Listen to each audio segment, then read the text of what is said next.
In the mist-touched lowlands of Navarah, where golden reeds swayed like praying hands and the river's song echoed through sleeping groves, a village once stood on stilts, its homes strung together like a harp above the Floodmere waters. The elders called it Nahum, a place set apart where voices still whispered of a time long drowned and of a boat that had floated on the sky. Most believed the Ark was legend, a tale to hush restless children. But one did not. Her name was Araya, 11 years old, quiet as dusk, yet bold as flame. Her eyes were deep pools of wondering, and her satchel was always full of scraps, scroll trimmings, carved shells, bits of twine and bark with half-remembered verses. She lived with her grandfather, a reed crafter named Savael, who still told the old stories beneath the stars. "You know it happened, Araya," he would say, running calloused fingers over driftwood shaped like ribs. "A man named Noah, a rain like judgment, and a covenant carved into sky. The ark was real. The word held it." That night, Araya saw it again, the dream. A mountain high above the clouds, pierced by light, a black hull cracked but unbowed, resting in silence, and the whisper of scripture on wind. "The Lord is good, a strong refuge when trouble comes." Nahum 1:7. She woke with a gasp. The dream had returned, but this time she knew where the light had pointed, west, to the forgotten ruins of Dremor Raph, a drowned temple buried in reeds and legends. It was said the flood never left that place. Some even claimed it had once held the tetherstones used to moor the ark. Savail watched her silently from the doorway, a lantern in his palm and grief in his eyes. "You saw it again," she nodded. He reached into his satchel and pulled out something she had never seen before. A narrow tube wrapped in seal leather, bound with a waxen emblem, a dove resting on the edge of a wave. "This belonged to your great-grandmother," he said. "Open it only when you are lost, not just unsure." Araya's voice barely broke the hush of night. "I have to go." "I know." He helped her lash her reed raft by morning light. It was small, no wider than a goat's cart, but fast and shallow like a dragonfly on glass. Before she pushed off, he leaned down and whispered, "If the ark truly rested there, then his word will rise again from those waters."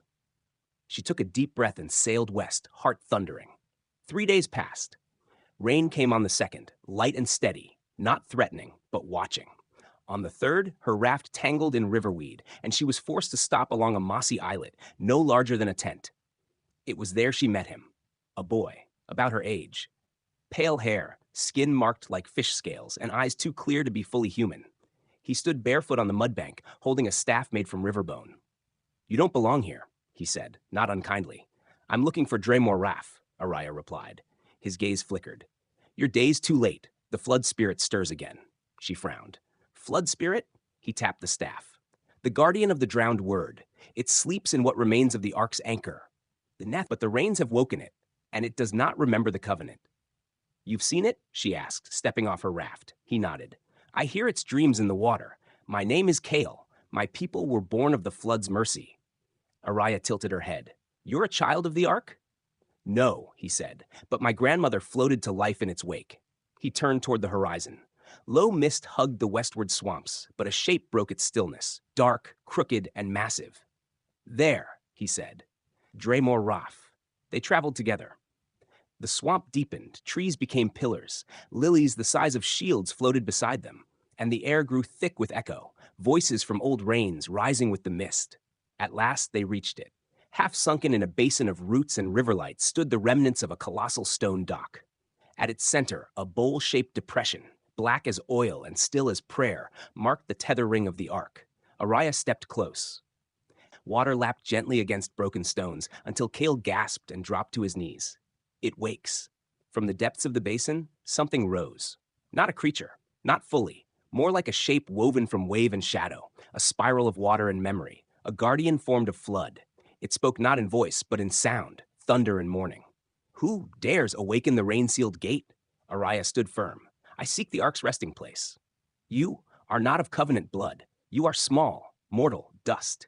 She held out her hands. "But I carry the word." From her satchel, she withdrew a carved reed scroll. The ink had faded, but one verse still burned with clarity. "The Lord is good, a strong refuge when trouble comes." The water spirit recoiled, not in pain, but recognition.